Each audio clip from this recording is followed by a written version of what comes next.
Hi guys! இன்னைக்கு நம்மளோட சேனல்ல என்ன பார்க்க போறோம் அப்படின்னு சொல்லி பார்த்தீங்கன்னா, வருமான சான்றிதழ். அதாவது இன்கம் சர்டிஃபிகேட் இருக்குல்ல, அதுதான் எப்படி அப்ளை பண்றது அப்படிங்கிறத பார்க்க போறோம். இது எந்த வெப்சைட்ல அப்ளை பண்றது?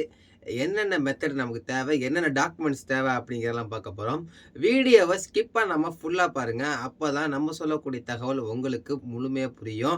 நம்ம சேனல இப்பதான் முதல்ல பார்க்குறீங்க அப்படின்னா, மறக்காம சப்ஸ்கிரைப் பட்டன அழுத்திட்டு, பக்கத்துல இருக்கக்கூடிய பெல் ஐக்கனையும் ஆன் பண்ணி வச்சுக்கோங்க. அப்பதான் நெக்ஸ்ட் நம்ம போடக்கூடிய வீடியோ உங்களுக்கு நோட்டிஃபிகேஷன்ல வரும். நம்மளோட சேனல்ல தொடர்ந்து வீடியோக்கள பார்க்குறீங்க. லைக் பண்ணாம மறந்துடுறீங்க. மறக்காம அந்த லைக் பட்டன அழுத்துனீங்கன்னா, இது இன்னும் அதிகமான நபர்களுக்கு போய் சென்றடையும். அதனால லைக் பண்ணிக்கங்க. வாங்க வீடியோக்குள்ள போகலாம்.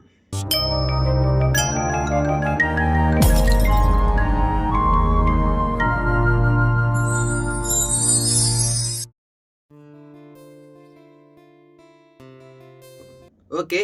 இப்ப நமக்கு என்னென்ன டாக்குமெண்ட்ஸ் தேவை இருக்கும் அப்படிங்கிறத நான் ஃபர்ஸ்ட்டே உங்களுக்கு நான் சொல்லிடுறேன். அப்பதான் நீங்க இந்த டாக்குமெண்ட்ஸ ப்ரிப்பேர் பண்ணி வச்சுக்கிட்டு, நீங்க அப்ளை பண்றதுக்கு ரொம்ப ஈஸியா இருக்கும். ஃபர்ஸ்ட் ஆஃப் ஆல் நமக்கு தேவையான டாக்குமெண்ட்ஸ் என்ன அப்படின்னு சொல்லி கேட்டீங்கன்னா, உங்களுடைய புகைப்படம். அதாவது பாஸ்போர்ட் சைஸ் ஃபோட்டோ ஒண்ணு தேவை இருக்கும். 2வது வந்து பார்த்தீங்கன்னா, உங்களுடைய ஆதார் கார்டு. இத வந்து ஸ்கேன் டாக்குமெண்ட்டா எடுத்து வச்சுக்கலாம். அட்ரஸ் ப்ரூஃப்க்காக இது கேட்பாங்க ஆதார் கார்டு. அதனால ஆதார் கார்ட நீங்க ஸ்கேன் பண்ணி வச்சுக்கங்க. 3வது டாக்குமெண்ட் என்னன்னு கேட்டீங்கன்னா, ஃபேமிலி கார்டு அல்லது ரேஷன் கார்டு. அதாவது ஸ்மார்ட் கார்டு இருக்கு பார்த்தீங்களா? இந்த கார்ட நீங்க டாக்குமெண்ட்டா வந்து பார்த்தீங்கன்னா, ஸ்கேன் பண்ணி வச்சுக்கிற மாரி இருக்கும். Next self declaration form. இந்த செல்ஃப் டிக்ளரேஷன் ஃபார்ம ஆல்ரெடி நீங்க அப்ளை பண்ணி, உங்களுக்கு அதுல அனுபவம் இருந்ததுன்னா, உங்களுக்கு தெரியும். அந்த வெப்சைட்லயே இருக்கும். அத டவுன்லோட் பண்ணி, அதுல உங்களுடைய கையெழுத்து, சிக்னேச்சர வந்து போட்டு, நீங்க ஸ்கேன் டாக்குமெண்ட்டா அப்லோட் பண்ற மாரி இருக்கும். இத பத்தி தெரியாது அப்படின்னா, நீங்க பயப்பட வேணாம். உள்ளார வெப்சைட்டுக்கு போனதுக்கப்புறம், அது எப்படி டவுன்லோட் பண்றது அப்படிங்கிறத நான் உங்களுக்கு சொல்றேன். அது ரொம்ப எளிமையான ஒரு முறை தான். அதனால அத பத்தி கவலைப்பட்டுக்க வேண்டிய தேவையில்ல. அடுத்து உங்களுக்கு ரூ. 60 பணம் வந்து ஆன்லைன் பேமெண்ட் பண்ற மாரி இருக்கும். ஓகேங்களா? இப்ப இந்த டாக்குமெண்ட்ஸ் எல்லாத்தையுமே எப்படி ஸ்கேன் பண்றது அப்படின்னு சொல்லிட்டு, உங்களுக்கு எல்லாருக்கும் ஒரு சந்தேகம் இருக்கும். அந்த சந்தேகத்துக்கு நான் உங்களுக்கு ஒரு பெஸ்ட் சொல்யூஷன் ஒண்ணு குடுக்குறேன். இதுக்கு வந்து பார்த்தீங்கன்னா, எந்த விதமான பெய்டு ஆப்ஸும் தேவை கிடையாது. ஒன்லி ஃப்ரீ அப்ளிகேஷன் ஒண்ணு இருக்குது. அது நான் வந்து பார்த்தீங்கன்னா, பர்சனலா ரொம்ப வருஷமா யூஸ் பண்ணிட்டு இருக்கக்கூடிய அப்ளிகேஷன் தான். நான் இதுல வந்து பார்த்தீங்கன்னா, எனக்கு ரொம்பவும் ஈஸியாவும் இருக்கும். எனக்கு ரொம்ப பயனுள்ளதாவும் இருக்கும். இந்த அப்ளிகேஷனுக்கு எந்த விதமான ஆட்ஸ் அந்த அதிகமா வராதுங்க. அதனால நான் பெர்சனலா வந்து பார்த்தீங்கன்னா, எந்த விதமான புரமோஷன் அடிப்படையிலும் இல்லாம இந்த அப்ளிகேஷன் நான் உங்களுக்கு சொல்றேன். இது நான் உண்மையாகவே பயன்படுத்திக் கொண்டு இருக்கக்கூடிய ஆப்ஸ் தான். அது என்ன ஆப்ஸ் அப்படிங்கிறத உங்களுக்கு வந்து காட்டுறேன் பாருங்க. Play Storeக்கு போங்க. Play Storeக்கு போனதுக்கு அப்புறம் கிளியர் ஸ்கேனர்ன்னு இருக்கு பார்த்தீங்களா? இந்த அப்ளிகேஷன தான். இந்த அப்ளிகேஷன நான் ஆல்ரெடி டவுன்லோட் பண்ணி வச்சிருக்கேன் அப்படிங்கிறனால எனக்கு ஓப்பன்னு காட்டுது. இதே நீங்க ஃபர்ஸ்ட் டைம் போற மாரி இருந்தா, இன்ஸ்டால்ன்னு காட்டும் பார்த்தீங்களா? அந்த அடிப்படையில நீங்க இன்ஸ்டால் பண்ணிக்கங்க. இன்ஸ்டால் பண்ணினதுக்கு அப்புறம் வந்து பார்த்தீங்கன்னா, சில ஆக்சஸ்லாம் கேட்கும். அதுக்கு எல்லாத்துக்கும் அலோ குடுத்துருங்க. அ ஓகேங்களா? ஏன்னா, இதுலருந்து உங்களுடைய டேட்டாக்கள எதையுமே இவங்க திருட மாட்டாங்க. Only managing. அதாவது உங்கள்ல இருக்கக்கூடிய புகைப்படத்த உங்க கேலரியா இருக்கட்டும், டாக்குமெண்ட்ஸா இருக்கும். இதுல இருக்கக்கூடியத மட்டும் ஆக்சஸ் மட்டும் தான் கேட்பாங்க. அவங்க எந்த இதுலயும் எடுத்துக்க மாட்டாங்க. நெக்ஸ்ட் நீங்க எல்லாத்துக்கும் அலோவ் பண்ணி குடுத்து வச்சிருந்ததுக்கு அப்புறம் வந்து பார்த்தீங்கன்னா, இன்டர்ஃபேஸ் வந்து பார்த்தீங்கன்னா, இந்த மாரி தான் இருக்கும். இதுல உங்களுடைய மொபைல்ல ஆல்ரெடி ஃபோட்டோவா இருக்கக்கூடியதையும் வந்து பார்த்தீங்கன்னா, ஸ்கேன் டாக்குமெண்ட் மாரி எக்ஸ்போர்ட் பண்றதுக்கு இது வந்து பார்த்தீங்கன்னா, ரொம்ப யூஸ்ஃபுல்லா இருக்கும்.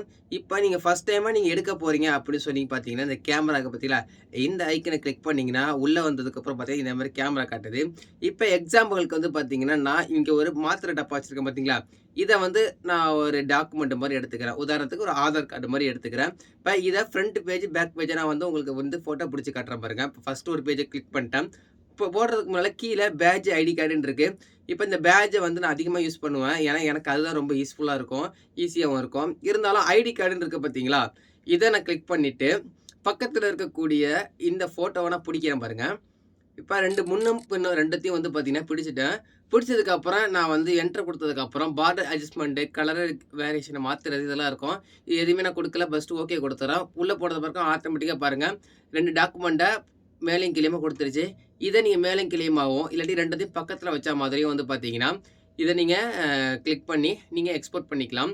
இதுக்கப்புறம் நான் வந்து பார்த்தீங்கன்னா பேட்ஜ்ன்னு சொன்னேன் பார்த்தீங்களா, அது எனக்கே ரொம்ப பிடிக்கும் அப்படின்னு சொல்லி பார்த்தீங்கன்னா, இப்போ இந்த புகைப்படத்தை நான் பிடிச்சிட்டு காட்டுறேன் உங்களுக்கு பாருங்கள். இப்போ இந்த பாருங்கள் 2 ஃபோட்டோவும் பிடிச்சிட்டேன். பிடிச்சதுக்கப்புறம் நெக்ஸ்ட்டு வந்து இந்த ஃபோட்டோவில் நான் கொலாஜ்ன்னு ஒரு ஆப்ஷன் இருக்குது பார்த்தீங்கன்னா, இதை கொடுக்கும் பொழுது மேலேயும் கீழேயும் வந்துருச்சு. இப்போ இது எனக்கு தகுந்த மாதிரி இப்போ நான் ஒரு சைஸில் வச்சுட்டு நெக்ஸ்ட்டு உள்ளார போனதுக்கப்புறம் நான் சேவ் கொடுக்குறேன் பாருங்க. சேவ் டு கேலரின்னு கொடுத்தீங்கன்னா ஜேபக்கா வந்து பார்த்தீங்கன்னா கேலரியில் சேவ் ஆகிடும். சேவ் டு ஸ்டோரேஜ் நான் கொடுக்கும் பொழுது இப்போ எனக்கு இந்த இடத்துல என்ன டாக்குமெண்ட் நேம் கொடுக்கறது, இது ஜேபக்கா சேவ் பண்ணணுமா இல்லைனா பிடிஎஃபாக சேவ் பண்ணணுமா, நெக்ஸ்ட்டு என்ன சைஸில் நம்ம வந்து இதை ஸ்டோர் பண்ணணும் அப்படிங்கிறத முதற்கொண்டு இது கொடுத்துரும். இதை வந்து பார்த்தீங்கன்னா ஆல்ரெடி நான் வந்து ஃபோல்டர் வந்து என்னுடைய இதில் ஃபைல்ஸில் வந்து கொடுத்துருக்காங்களா அதில் போய் டேட்டா சேவ் பண்ணிடும். இதே நீங்கள் முறையாக சேவ் பண்ண போகிறீங்க அப்படின்னா இந்த இதை கிளிக் பண்ணிவிட்டு நீங்கள் ஒரு ஃபோல்டரை வந்து பார்த்தீங்கன்னா நீங்கள் புதுசாக உருவாக்கிட்டு அதில் போய் ஸ்டோர் பண்ணுற மாதிரி இருக்கும். இப்போ அதையும் கொடுத்து முடிச்சதுக்கப்புறம் நீங்கள் சேவ் கொடுத்தீங்கன்னா இந்த புகைப்படம் உங்களுடைய அந்த ஒரு ஃபோல்டரில் போயிட்டு ஸ்டோர் ஆகிடும்.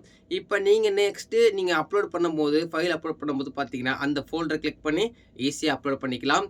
இந்த அப்ளிகேஷன் இல்லை இன்னொரு ஃபியூச்சர் இருக்குது. என்னென்னு கேட்டிங்கன்னா, இப்போ சில டாக்குமெண்ட்ஸில் நீங்கள் சைன் பண்ணுற மாதிரி கேட்டிருப்பாங்க பார்த்தீங்களா, அதுக்கு இந்த இடத்துல மேலே 3 டாட்டை கிளிக் பண்ணிவிட்டு எடிட் ஆப்ஷனை கொடுத்துருங்க. கொடுத்ததுக்கப்புறம் கீழே ப்ளஸ் ஐக்கன் இருக்குது பார்த்தீங்களா, இதை கிளிக் பண்ணி கிரியேட் சிக்னேச்சர்ன்னு இருக்குது பாருங்கள்.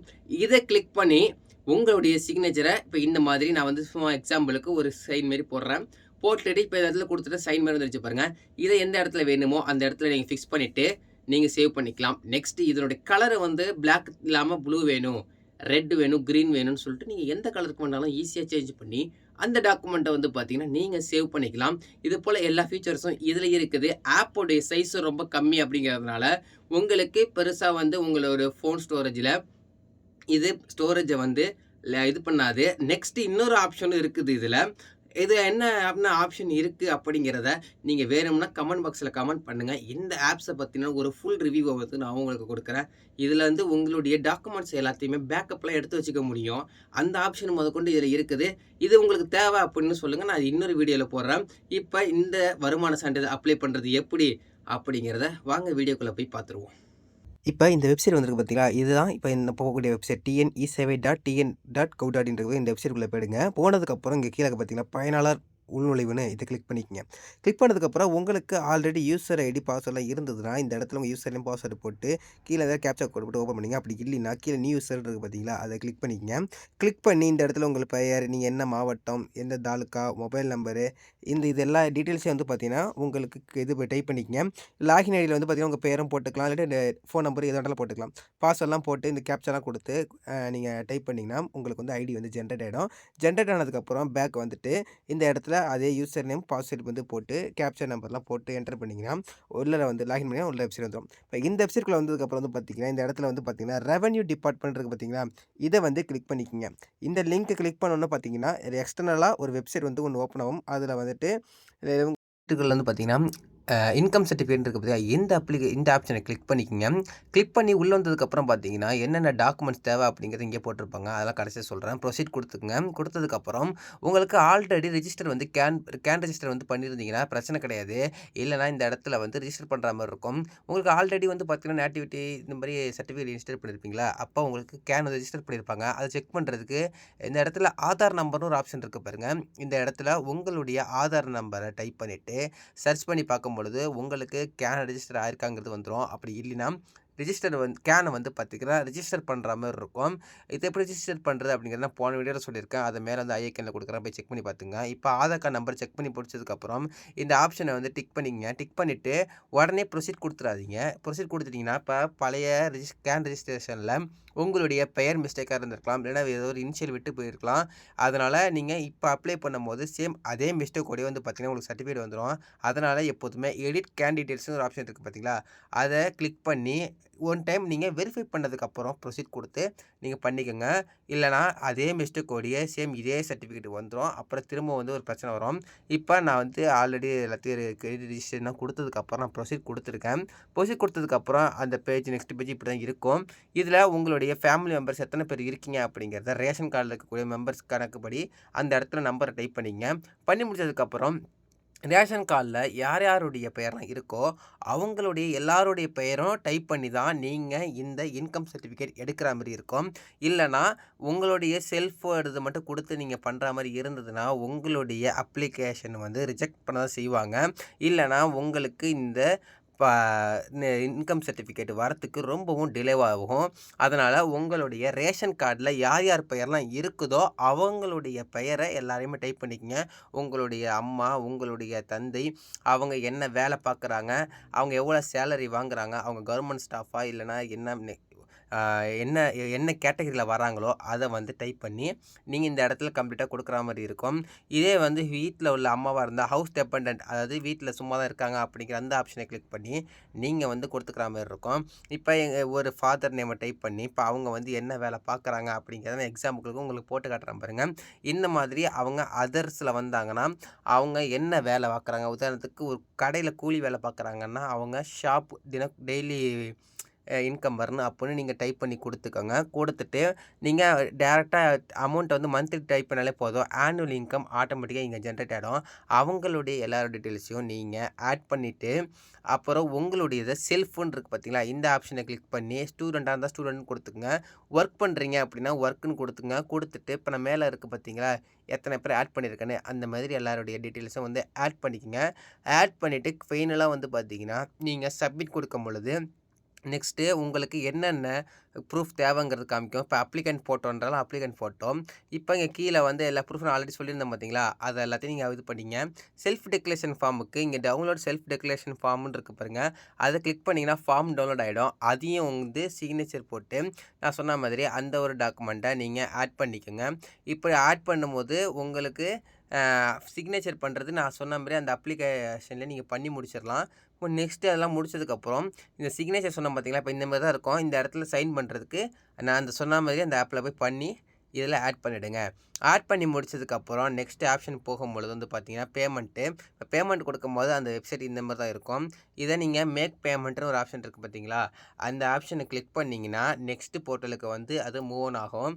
அப்படியே மூவ் ஆன் ஆகும் பொழுது நீங்கள் நெட் பேங்கிங் யூஸ் பண்ணுறீங்கன்னா நெட் பேங்கிங் கொடுத்துக்கலாம். இல்லை கிரெடிட் கார்டு, டெபிட் கார்டு, இல்லைனா இன்டர்நெட் பேங்கிங் கொடுத்துக்கலாம். இல்லாட்டி கியூஆர் கோடை நீங்கள் ஸ்கேன் பண்ணிக்கிற மாதிரி இருந்தாலும் ஸ்கேன் பண்ணிக்கலாம். இல்லை யூபிஐக்கு டேரெக்டாக மாற்றணும் அப்படின்னா யூபிஐக்கு மாற்றி முடிச்சதுக்கப்புறம் பேமெண்ட்லாம் பண்ணி முடிச்சதுக்கப்புறம் அப்ளிகேஷன் செக் ஸ்டேட்டஸ்க்கு போயிட்டு அப்ளிகேஷன் நம்பர் இந்த இடத்துல கொடுத்துக்கோங்க. அது உங்களுக்கு எஸ்எம்எஸ்ஸாக வந்திருக்கும். இல்லைனா அந்த டிக்ளரேஷன் ஃபார்மு இல்லாட்டி இந்த ஃபார்ம் பேமெண்ட் பண்ண டீட்டெயில்ஸ் இருக்கும். அது கொடுத்து பார்த்தீங்கன்னா இப்போ இந்த இடத்துல இருக்க பாருங்கள், ப்ராசஸ்டு ரெவன்யூ டிபார்ட்மெண்ட் பே மோடு வந்து ஆன்லைன் எங்கே இருக்குது status application to VAO verified name சொல்லிட்டு உங்களுக்கு இந்த மாதிரி இருக்குங்க. இந்த மாதிரி தான் இந்த இது இருக்கும். ஏன்னு கேட்டிங்கன்னா இப்போ நம்ம அப்ளை பண்ணது இப்போ தான் அப்ளை பண்ணியிருக்கோம். இதை உடனே செக் பண்ணி பார்க்கும் பொழுது இந்த மாதிரி தான் காட்டும். ஓகே கைஸ், இதில் வேறு எதனா சந்தேகம் இருந்துச்சுன்னா மறக்காமல் கமெண்ட் பாக்ஸில் கமெண்ட் பண்ணுங்கள். நான் உங்களுக்கு உடனே ரிப்ளை பண்ணுறேன். அப்புறம் நெக்ஸ்ட் நம்மளுடைய வாட்ஸ்அப் சேனலில் ஜாயின் பண்ணிக்கலாம். அதில் வந்து உங்களோட டவுட்டை வந்து கேட்கலாம். அப்படி இல்லைன்னா நம்மளுடைய பேன் அஃபிஷியல் பேஜ் வந்து இன்ஸ்டாகிராமில் இருக்குது. அதை நீங்கள் ஃபாலோ பண்ணிவிட்டு நீங்கள் மெசேஜ் பண்ணிங்கன்னா உங்களுக்கு ரொம்ப குவிக்காக வந்து பார்த்தீங்கன்னா ரிப்ளை பண்ணுறதுக்கு நான் ரெடியாக இருக்கிறேன். நெக்ஸ்ட்டு வந்து பார்த்தீங்கன்னா இந்த இன்கம் சர்டிஃபிகேட் உங்களுக்கு உடனடியாக வேணும் அப்படின்னு சொல்லி ஒரு சந்தேகம் இருக்கும். ஏன்னா சில பேருக்கு ரொம்ப எமர்ஜென்சியான டைமில் வந்து நீங்கள் அப்ளை பண்ணிடுவீங்க. அப்படி உங்களுக்கு ஒரே நாளில் 2 நாளில், அது ஒரு நாள் சாத்தியம் அல்ல, இதே 2 நாள் ஒரு 3 நாளில் உங்களுக்கு இந்த சர்டிஃபிகேட் வேணும் அப்படின்னு சொல்லி பார்த்தீங்கன்னா உங்களுடைய விஏஓ, அதாவது நீங்கள் ஒரு கிராமத்தை வந்து சேர்ந்தவங்களா இருப்பீங்களா, அந்த கிராமத்தையோ இல்லைன்னா அந்த ஒரு நகரத்தை சேர்ந்த விஓ கிட்ட போயிட்டு நீங்கள் ஆர்ஐ இல்லாட்டி விஏஓ 2 பேர்கிட்ட யார்கிட்டயாவது ஒருத்தவங்கள்ட்ட போயிட்டு நேரடியாகவோ இல்லைன்னா அவங்களுடைய கான்டாக்ட் கிடைச்சாலோ அவங்கக்கிட்ட ரொம்ப ஜென்டிலான முறையில் வந்து பார்த்தீங்கன்னா அப்ரோச் பண்ணுங்கள். எங்களுக்கு ரொம்பவும் அவசரமான நிலையில் இந்த சர்டிஃபிகேட் தேவை இருக்குது, கொஞ்சம் நீங்கள் சீக்கிரமாக அப்ரூவல் கொடுத்தீங்கன்னா எனக்கு ரொம்ப யூஸ்ஃபுல்லாக இருக்கும் அப்படி சொல்லிட்டு அவங்கள்ட்ட உங்களுடைய தேவையை ரொம்ப ஜென்டலாக ஹம்பிளாக வந்து பார்த்தீங்கன்னா அவங்களுக்கு ரெக்வஸ்ட் கொடுத்தீங்கன்னா அவங்க வந்து உங்களுக்கு உடனடியாக வந்து பார்த்தீங்கன்னா அப்ரூவல் கொடுப்பாங்க. ஏன்னா உங்களுடைய அப்ளிகேஷன் நம்பர் வந்து பார்த்தீங்கன்னா நீங்கள் அப்ளை பண்ணுறது எல்லாமே விஏஓ ஆர்ஐ இவங்களுக்கு தான் ஃபஸ்ட்டு போகும். அவங்க வந்து பார்த்தீங்கன்னா இதுக்கு அப்ரூவல் கொடுப்பாங்க. அந்த அப்ரூவல் பிரகாரம் தான் நெக்ஸ்ட்டு வந்து இந்த ஃபார்ம் வந்து அப்ளிகேஷன் வந்து மூவ் ஆன் ஆகும். இப்போ அவங்க இதில் எதுனா சந்தேகம் இருக்குது அப்படின்னு சொல்லி பார்த்தீங்கன்னா அவங்க அ பெண்டிங்கில போட்டாங்கன்னா, ரொம்ப உங்களுக்கு இந்த சர்டிஃபிகேட் கிடைக்கிறதுக்கு டிலே ஆகும். அதனால நீங்க அப்ளை பண்ணிட்டு, உங்களுடைய விஏஓவையோ, ஆர்ஐடியோ போயிட்டு நேரடியாகவோ, இல்லன்னா கான்டாக்ட் மூலமாகவோ பார்த்தீங்கன்னா, அவங்க கிட்ட போயிட்டு உங்களுடைய ரெக்வெஸ்ட்ட எடுத்து சொல்லுங்க. இல்ல நீங்க இது மாரி சொல்லாம வுட்டீங்க அப்படின்னு பார்த்தீங்கன்னா, இந்த சர்டிஃபிகேட் கிடைக்கிறதுக்கு ஒரு 7 டேஸ்லேருந்து ஒரு 10 டேஸ் வரைக்கும் ஆகும். ஏன்னா, அவங்களுக்கு இது போல நெறையா ஃபார்ம்ஸ் அண்ட் அப்ளிகேஷன் அவங்களுக்கு வந்துகிட்டே தான் இருக்கும் ரெக்வெஸ்ட்டு. பட்டா மாறுதல், இது போல எல்லா விதமான ஃபார்ம்ஸும் அவங்களுக்கு வந்துகிட்டே தான் இருக்கும். அப்படி அவங்க அந்த இதில உங்களுடைய ஃபார்ம்லாம் கொஞ்சம் டிலே ஆகறதுக்கு வாய்ப்புகள் இருக்கு. அதனால இந்த ஸ்டெப்ப ஃபாலோ பண்ணீங்கன்னா, உங்களுக்கு 2 நாள்லேருந்து ஒரு 3 நாளுக்கு கிடைக்கிறதுக்கு வாய்ப்புகள் இருக்கு. ஏன்னு கேட்டீங்கன்னா, நான் கடைசியா ஒருத்தவங்களுக்கு விதவை சர்டிஃபிகேட் அப்ளை பண்ணும்பொழுது பார்த்தீங்கன்னா, அவங்க நேரடியா விஏஓ போய் பார்த்து, அவங்க அப்ரோச் பண்ணதுனால 3 நாட்கள்ல அந்த ஃபார்ம் கிடைச்சது அப்படிங்கிறத அவங்க நமக்கு சொன்னாங்க. இந்த ஸ்டெப்ஸும் நம்ம அவங்களுக்கு சொன்னதுனால, அவங்க ஃபாலோ பண்ணதுனால நமக்கு அந்த ஒரு ஃபீட்பேக்க குடுத்தாங்க. அதனால இத நீங்க ட்ரை பண்ணி பாருங்க. நெக்ஸ்ட் இந்த வீடியோ உங்களுக்கு ரொம்ப பயனுள்ளதா இருக்கும்னு சொல்லிட்டு நான் நம்புறேன். நான் குடுத்த தகவல்கள்ல வேறு ஏதேனும் தப்புகள் இருந்ததுன்னா, அதையும் கமெண்ட் பாக்ஸ்ல கமெண்ட் பண்ணுங்க. அத நான் பின் பண்ணி வைக்கிறேன். இதுல வேறு சந்தேகங்கள் இருந்தாலும் மறக்காம, தயங்காம கமெண்ட் பாக்ஸ்ல கமெண்ட் பண்ணுங்க. நம்மளுடைய சேனல சப்ஸ்கிரைப் பண்ணி நீங்க கொஞ்சம் ஆதரவு குடுங்க. ஏன்னா, நான் இன்னும் அடுத்தடுத்த வீடியோவ மேக் பண்றதுக்கு நீங்க குடுக்கக்கூடிய இந்த ஆதரவு ரொம்ப ஊக்கத்த எங்களுக்கு குடுக்கும். நெக்ஸ்ட் இந்த வீடியோவ உங்களுடைய நண்பர்களுக்கும், உங்களுடைய குடும்பத்தார்களுக்கும் ஷேர் பண்ணுங்க. வீடியோ புடிச்சிருந்ததுன்னா ஒன் டைம் நான் திரும்ப கேட்டுக்கிறேன். லைக் பண்ணிக்கோங்க. இது போல இன்னும் ஒரு இன்ஃபர்மேஷனான வீடியோஸ்ல நான் உங்கள சந்திக்கிறேன். இப்போது உங்களிடம் விடைபெறுகிறேன். பாய்.